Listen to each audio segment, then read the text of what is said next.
আগামীকাল প্রস্তুতি ম্যাচ খেলছেন বাংলাদেশ নারী দল। এশিয়ান কাপের আগে বিকল্প খুঁজছেন কোচ বাটলার।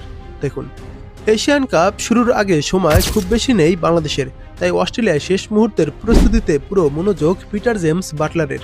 বুধবার অস্ট্রেলিয়া এ লিগের দল ওয়েস্টার্ন সিডনি ওয়ান্ডার্সের বিপক্ষে প্রীতি ম্যাচকে নিছক প্রস্তুতির বাইরে গিয়ে খেলোয়াড় বাছাই ও কৌশলগত পরীক্ষার মঞ্চ হিসেবে দেখছেন বাংলাদেশের কোচ বাটলার। অস্ট্রেলিয়ায় 1 মার্চ শুরু হচ্ছে এশিয়ান কাপ।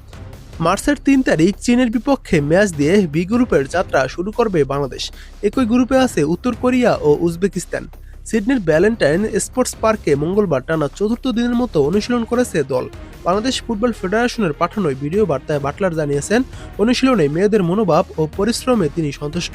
তিনি বলেন, মেয়েরা খুব ভালো কাজ করেছে, তাদের প্রচেষ্টায় কোনো ঘাটতি দেখছি না, তারা সৎভাবে কঠোর পরিশ্রম করছে।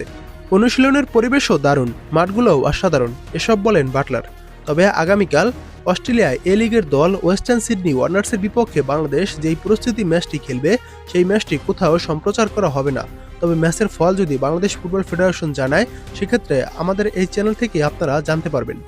তবে প্রীতি ম্যাচে ফল নয়, মূল্যায়নই মূল লক্ষ্য বলে জানালেন বাটলার।